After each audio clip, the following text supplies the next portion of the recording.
이번 시간에는 저희 논리 논술이라고 해서 이제 학부 과교론 시퀀스 과목의 이제 세 번째 과목 정도 되죠. 그래서 오늘은 용어 구분부터 시작하겠습니다. 변증론이라고 할 때하고 변증법이라고 할 때하고 조금 다릅니다. 그래서 이제 그거 먼저 하고 그 다음에 그 토피카라는 단어가 있습니다. 아리스토텔레스가 사용했던 용어고요. 누가 그런 얘기를 했죠. 그 2500년 인류 지금 기원전 BC 고대 그리스 포함해서 이제 그렇게 하면 2500년 넘죠. 그러면 지금까지 우리가 해온 거는 플라톤의 각주다. 그만큼 이제 플라톤의 영향력을 이야기하는 것도 될 수가 있고요. 그래서 이제 변증법이 뭐냐를 하기 전에 그 플라톤 아리스토텔레스로 내려오는 그 연결고리, 거기서 이제 처음에 보시면 아리스토텔레스가 이제 변증론이라는 책의 제목이 토피카였습니다. 토피카. 책 이름이. 책 제목이. 토픽 그러면 지금 그 저희가 사용하는 용어로는 토픽이죠. 토픽. 오늘의 토픽이 뭡니까? 라고 할 때 틀 또는 장이다. 필드라고 번역한대요. 왜냐하면 이게 원래는 토폴로지에서 왔다는데요. 토폴로지. 토포스 있죠. 토포스 아시죠? 여기서 이제 요즘도 이 그 어근이 남아있죠. 토폴로지 그러면 지형학입니다. 지형학. 그러니까 나는 누구, 여긴 어디라고 할 때 장소 개념 있잖아요. 장소. 플레이스, 장소. 스페이스 그러면 이렇게 광활한, 이렇게 지정되지 않은 시공간이라고 할 때는 스페이스, 타임 앤 스페이스라고 하고, 플레이스라고 할 때는 it.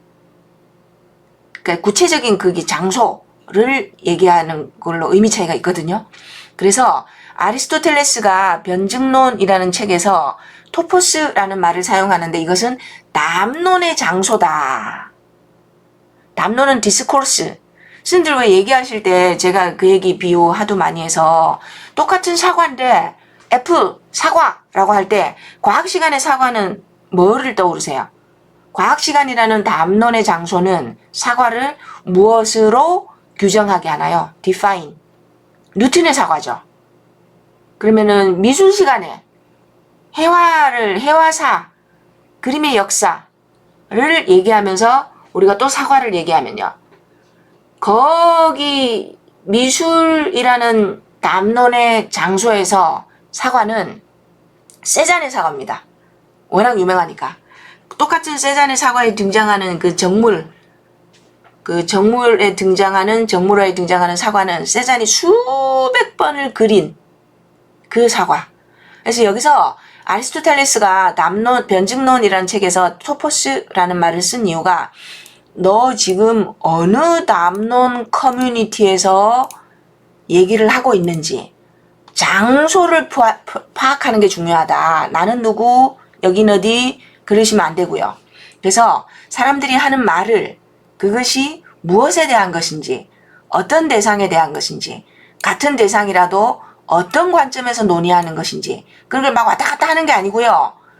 특정 장소, 그 장소에 맞도록 초점을 맞추어서 아웃 오브 포커스 이렇게 하지 마시고요. 탈맥락적으로 얘기하지 마시고 그래야 이야기가 분명해지고 모순 여부를 판단할 수 있다 라고 해서 토포스라는 용어를 썼대요. 그래서 그렇게 해서 스스로 안다고 생각하는 사람에게 대화를 통해서 그 견해를 조사하고 그 말을 한 군데로 모아 의미의 합의, 논지를 모은다. 동일한 대상에 대해서 동시에 동일한 관점에서 모순에 빠지게 하고 그렇게 함으로 해서 스스로 안다고 생각하는 사람들로 하여금 무지를 자각하도록 한다. 요게 이제 그 아리스토텔레스 책에서 한 구절 갖고 온 거 번역해 놓으신 겁니다. 이정우 스님께서. 그래서 여기 보시면 다시 정리할게요. 토피카라고 하는 용어가 요즘 논술이나 논리학 시간에 그냥 그대로 토피카라고 쓰입니다. 그러면 이거 뭐지? 하지 마시고요. 그 어떤 이야기를 하든 간에 정치, 경제, 문화 등 각각의 고유의 내용과 틀이 있겠죠. 그 맥락에 맞추어서 어느 맥락, 어느 필드, 어느 프레임에서 얘기하느냐. 그러한 고유의 틀을 토피카라고 했다고 그럽니다. 토피카. 어느 분야의 이야기를 하든 공통으로 다루어질 수 있는 어떤 공통적인 토픽, 그거를 다루는 것. 그거를 토피카라고 했고요. 그거를 다루는 거를 변증론이라고 아리스토텔레스가 정리를 했다 그럽니다. 그럼 여기서 변증론, 변증술 들어가기 전에 요거 먼저 하고 들어갈게요. 고대 그리스부터 이론과 실천, 이분법적 사고가 존재했습니다. 이론과 실천에 이렇게 짝꿍이 되는 거, 이렇게 코리스판딩, 대응이 되는 게 뭐냐면 논리와 수사입니다. 이론에 해당하는 게 논리겠죠. 수사, 레토릭, 말하는 거 있죠, 말하는 거. 수사, 언어를 다듬는다라는 그런 게서 온 건데요. 수사학의 이거는 설득이 목적이죠. 그리고 합리와 합당, 저희는 이거 참 구분 안 되죠. 합리. 그래서 결론이 뭐냐면 요거 세 개가 같이 갑니다. 티어리, 이론하고 로직하고 합리하고 리. 이성, 같은 리자입니다. 이게 이치, 리자. 이론, 논리, 합리. 그럼 또 다른 짝꿍이 누굴까요? 실천, 수사, 합당. 레셔널, 이게 다 리전에서 뿌리가 왔는데요. 그죠? 레셔널이라는 거. 합리. 레셔널. 근데 여기 리즈너블. 이건 합당하다. 그래서 좀 애매하네요. 그래서 의미 차이를 한번 볼게요. 아리스토텔레스가 수사학의 글머리에서 수사학은 변증론과 상대항이다 라고 말했는데요. 수사학은 각 대상에서 설득력 있는 요소를 인식하는 능력이다. 즉 설득력을 기준으로 뭔가를 말하고자 하는 사람은 아리스토텔레스를 공부하고 말하는 것이라고 여겨도 된다.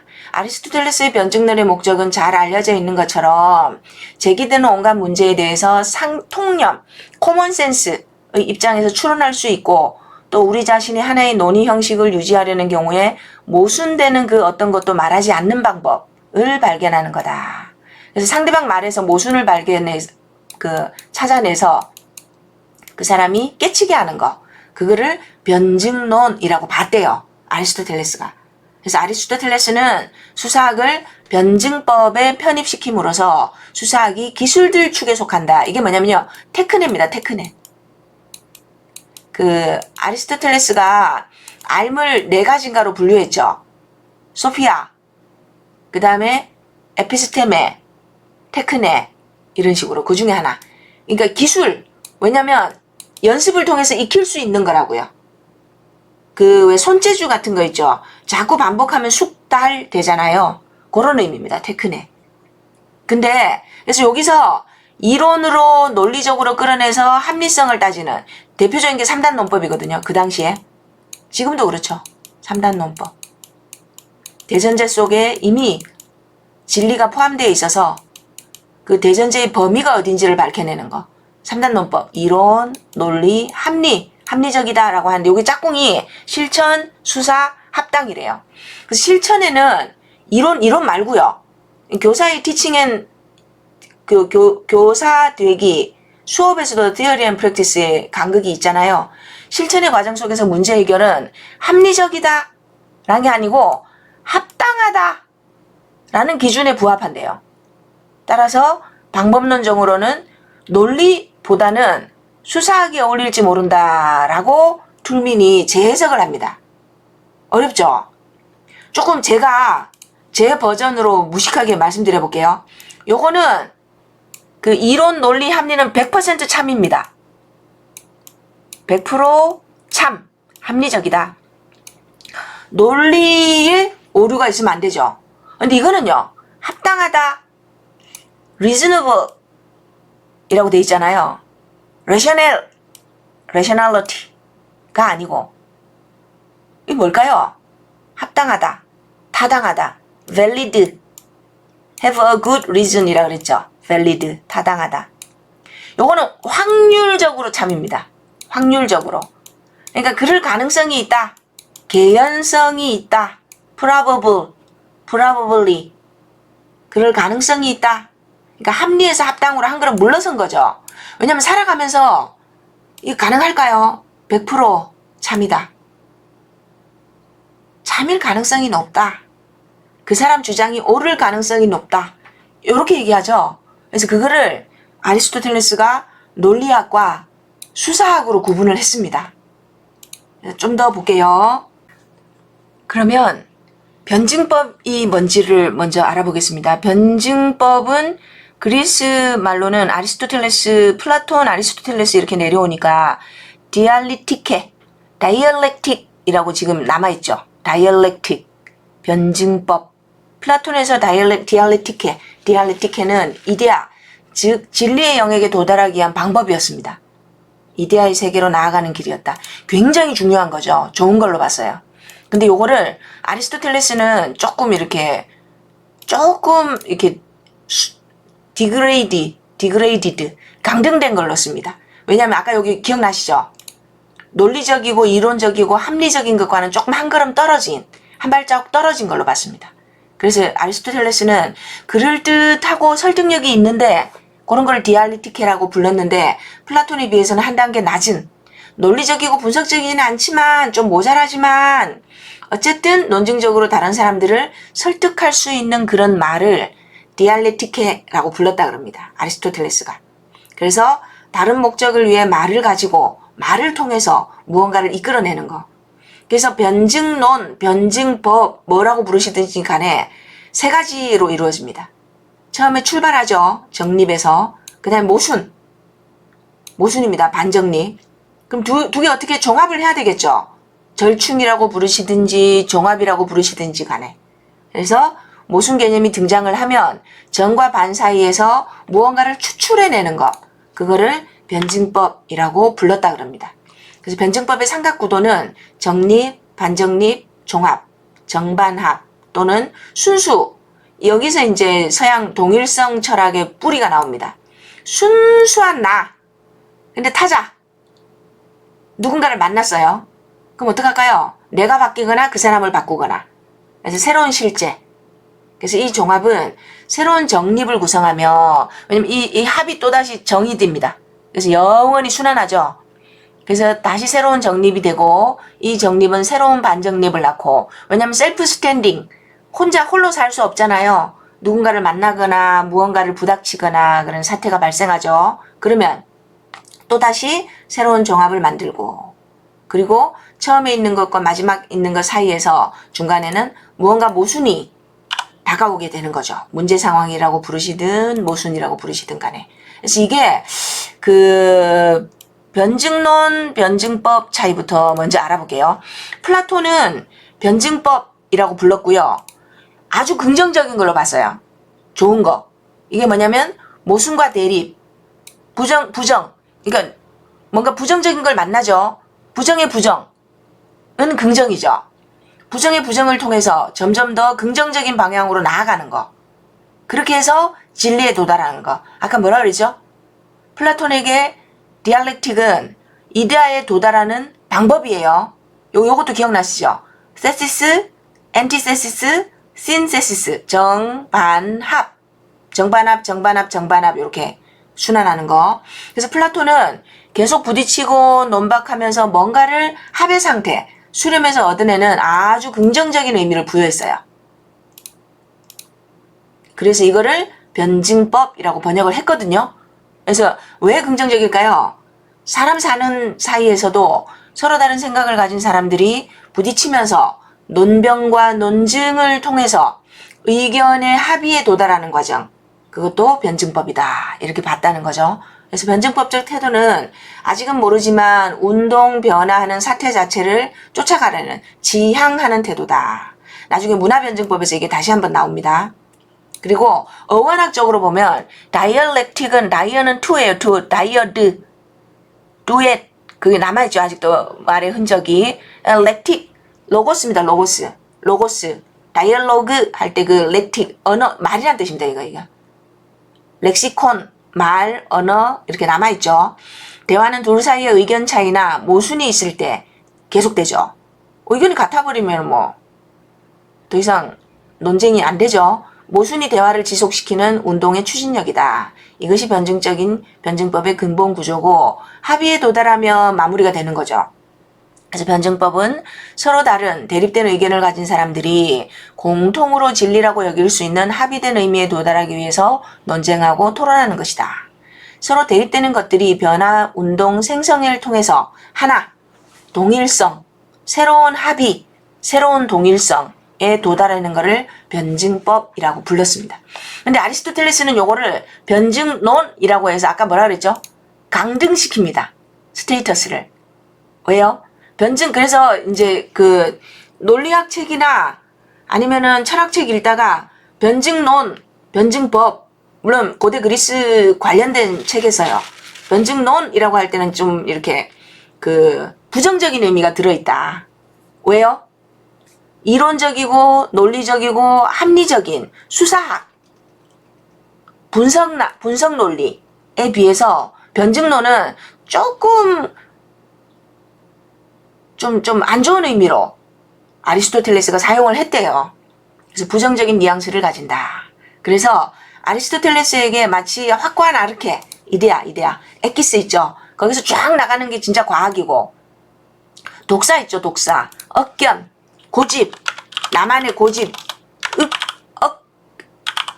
억측, 이런 그런 표현 있죠. 고집스럽게 막 내 주장만 하는 거. 이런 게 이제 일종의 변증론으로 본 거죠. 근데 여기 계승이 됩니다. 아리스토텔레스가 말한 순수 분석론 또는 논리학은 그 칸트의 아날레틱, 선험적 분석론으로 연결되고요. 그 다음에 다이얼렉틱은 변증론은 선험적 변증론으로 연결됩니다. 마찬가지로 칸트에게 있어서도 애널레틱은 참이고 그 다음에 변증론은요 약간 가상이에요.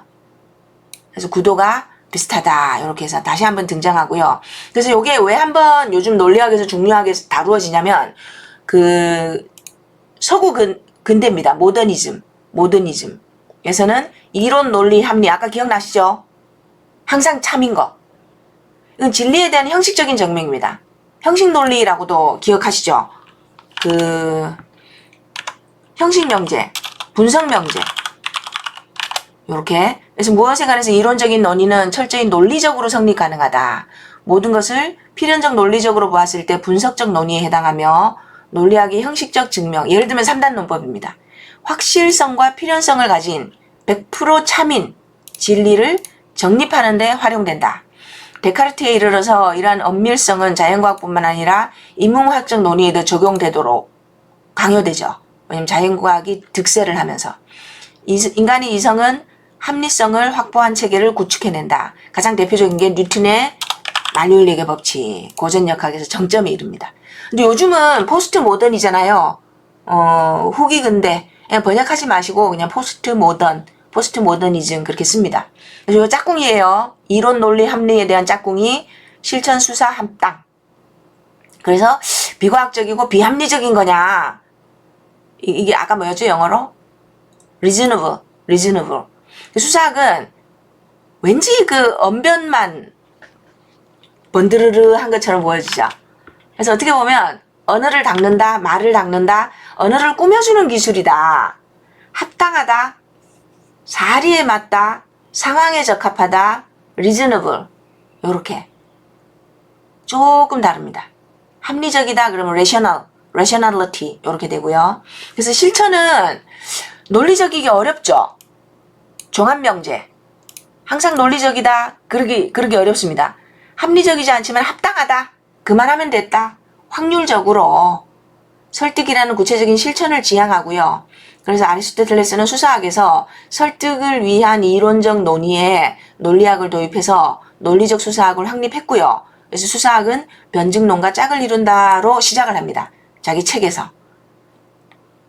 이렇게 전개가 되고요. 그래서 한 번 더 종합하면 이제 분석론과 변증론으로 구분됩니다. 분석론은 지금까지 해왔던 뭐였죠? 논리학입니다. 논리학. 분석 논리, 분석 명제, 분석적 사고, 분석 명제를 떠올리시면 될 것 같습니다. 합리적이다, 이론, 논리, 합리 이렇게 연결되었던 짝꿍이고요. 변증론은 뭐였죠? 실천, 변증, 그 다음에 합당, reasonable 둘이 대화한다 라는 뜻이고요. 모순이 있어야 추동이 되고요. 계속 이렇게 굴러갈 거 아니에요, 대화가. 그래서 새로운 동일성에 도달하는 거고. 그래서 이게 나중에 문화변증법에 응용된다라고 말씀드렸죠. 그러면 여기를 보시면 조금 왔다 갔다 해볼게요. 분석론과 변증론으로 이제 좁혀졌죠. 다른 말로 하면 분석명제와 종합명제. 다른 말로 하면 이론적 논리학과 실천적 변증론, 변증법, 정반합 이렇게 가는 거 있죠. 그래서 분석론은 아날리티카, 지금 우리가 하는 말로 사이언스, 자연과학입니다. 자연과학. 분석론은 정확하게 진리로 이끌 수 있는 논리체계가 어떤 것인지를 다룬다. 대표적인 게 3단논법입니다. 3단논법. 조금 앞으로 갔다 올게요. 3단논법은 이렇게 됩니다.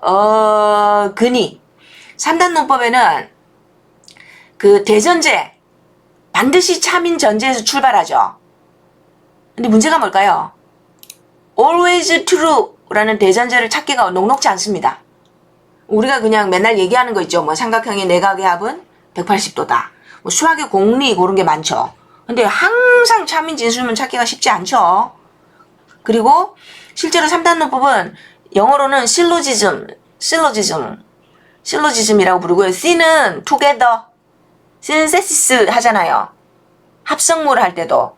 그 다음에 로디사인가 이거 모르겠어요. 이거 to reason, to count, reckoning.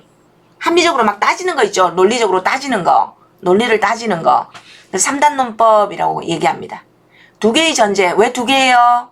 대전제, 소전제로부터 하나의 결론을 이끌어내는 거죠.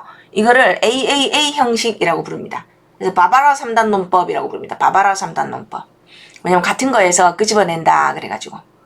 근데 실제로 그 기납적 추론을 토대로 실제 실천에서는 어때요? 살아가는 데는 기납적 추론을 토대로 합리적이고 설득력이 있으며 일상적인 논증의 필수 요소들을 제시한다. 논증에서 질문의 답을 논증자 스스로 구성해야 하므로 설득력이 중요하다. 실제로는 이거 잘 안 쓰죠? 실제 생활에는. 왜요?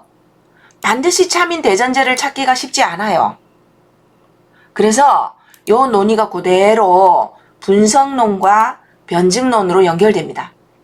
분석론에서는 항상 참인데서 출발해서 결론을 끌어내는 거예요. 익숙하게 알고 계신 거 있죠? 사람은 죽는다. 곽은 사람이다. 그러므로 곽은 죽는다. 3단논법으로 진행하는 거를 분석론이라고 얘기하고요. 과학에서 쓰는 거고요. 아리스토텔레스가 만든 진리를 향하는, 왜냐면 결론이 진리일 수밖에 없는, 항상 always true, 항상 참인 결론을 도출하는 과학적인 논리의 체계다. 이게 분석론입니다. 3단논법은 어떤 내용이들 간에 그 틀 안에 집어넣으면 진리가 도출될 수밖에 없어요. 결론은 진리일 수밖에 없어요. 왜냐면 대전제가 항상 참이니까. 그래서 내용물만 진리라면 결론은 진리가 나오게 될 수 있다. 정확하게 말해서 진리로 이끌 수 있는 논리체계가 어떤 것인지를 다루고 다시 그것을 실제 개별 과학에다 어떻게 적용시킬 수 있는지를 다루는 것이 분석론이다. 한번 해볼까요? 사람이라면 언젠가는 죽는다. 곽은 사람이다. 그럼 어떻게 돼요? 결론은. 그러므로 곽은 죽는다가 도출되겠죠. 이 부분이 이겁니다. 어떤 내용이든 간에 진리가 될 수밖에 없는 형식이고요. 그 다음에 내용물만 진리라면 요게 뭔 말이에요? 요 소전제. 곽이 사람이 맞다면 이거 맞다는 거예요. 곽이 사람이기만 하다면, 왜냐하면 사람 모두 죽으니까. 뱅뱅뱅뱅 돌죠? 그래서 3단논법 실로지즘은 동어 반복이다 이렇게 얘기합니다. 또는 대전제 속에 이미 결론이 포함되어 있죠. 곽이 왜 죽어요? 사람의 부분집합이기 때문에. 그래서 내용이 진리라면 이렇게 표현해 놓은 거예요. 근데 변증론은 그게 아니에요. 디알렉틱의 그럴듯한 논리라고 돼 있죠. 리즈너브이라고 표현되고요. 상대방과 토론을 통해서 견해 차이를 극복하는 거다. 모순을 극복하는 거다. 이야기를 잘해서 어쨌든 내 편으로 끌어들이고 설득하기 위한 테크네, 기법. 그래서 상대를 설득하는 것이 필수 요소고요. 논리학을 왜 배워요? 이렇게 조금 과장해서 말하면 설득하려고, 내 입장을 관철시키려고 논리를 가지고 설득하는 게 가장 중요하다. 파워풀하죠? 논리를 가지고 제대로 된 워런트를 제시할 수 있으면. 여기에는 3단 논법이 사용되지 않습니다. anti-memo, 영어 발음에 따라서 anti-memo 또는 anti-memo, 이렇게 thy로도 쓰고요.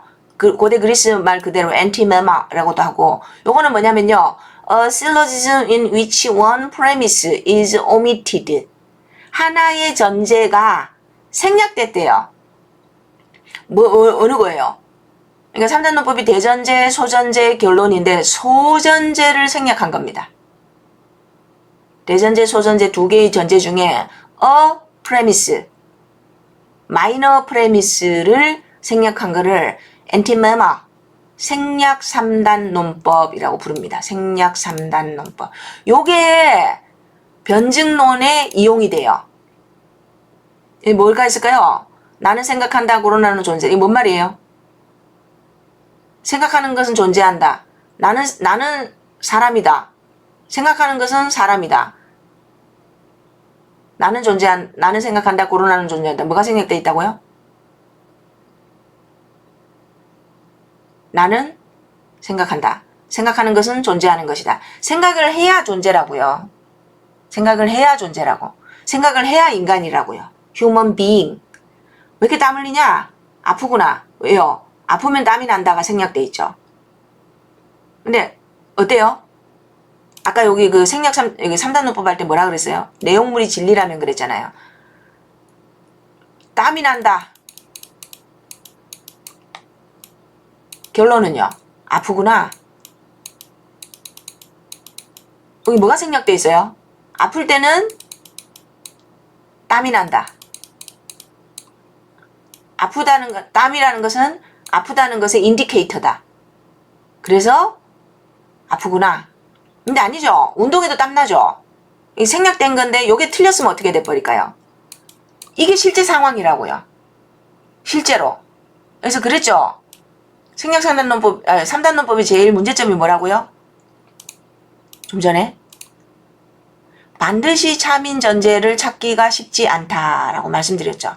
그래서 앞으로는 분석론, 변증론 하면 이렇게 생각해 두시면 될 것 같아요. 이론적으로 3단 논법이에요. 100% 차민 진리를 도출하는 과정. 대전제, 소전제, 결론. 근데 실제로는 in practice 생략 3단 논법이 활용돼요. 그거를 아리스토텔레스가 변증론이라고 불렀대요. 그래서 생략 3단 논법은 어떤 거예요?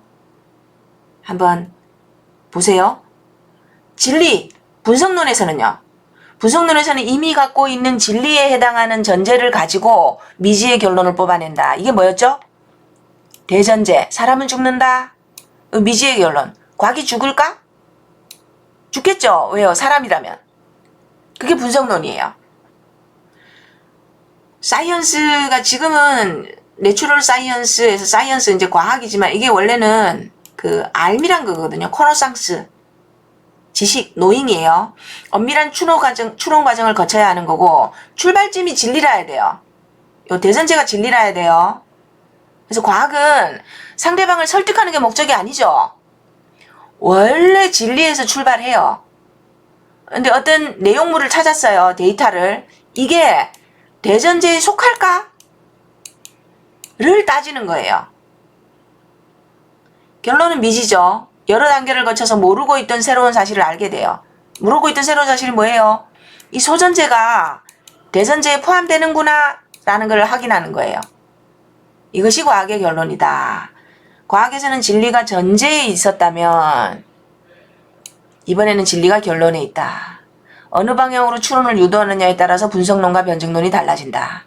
과학자들이 하는 지적 활동은 이렇게 전개되는 거죠. 대전제, 소전제, 결론. 진리를 전제로 하고 대전제가 진리이니까 여기 대전제에 포함되는 또 다른 케이스가 뭐가 있을까? 이거 추적하는 거예요. 그죠? 그래서 진리를 전제에 두고 모르는 결론으로 나아가는 거다. 그래서 아리스토텔레스는 확고한 근거, 대전제는 찾기 어렵다 그랬죠. 근데 공리, 수학의 공리. 제가 그 상식이 불충분해가지고 삼각형 내각의 합은 180도다. 뭐 이런 공리 있죠. 공리에서 출발하는 거는 엄밀한 사이언스고, 반대로 변증론은요. 확고한 출발점이 없어요. 의견 몇 개를 가지고 변증론을 통해서 가는 게 변증론이다. 설득. 의견 몇 개에서. 그래서 제일 중요한 거 말씀드릴게요. 결론. 앞으로 누가 분석론과 변증론의 차이가 뭐냐? 라고 물으면 이거는 진리를 전제로 결론으로 나가는 거죠. 새로운 결론. 근데 이거는 그게 아니에요. 변증론은. 변증론은 결론은 이미 나와 있어요. 이거를 디펜스 하기 위해서 뭐를 갖고 오는 거예요. 전제를 만들어내는 거예요. 다시 볼게요. 내가 이미 결론을 갖고 있고 그 결론이 참이되기 위한 전제를 거꾸로 갖고 오는 거예요. 그 근거를 만들어내는 게 변증론이에요.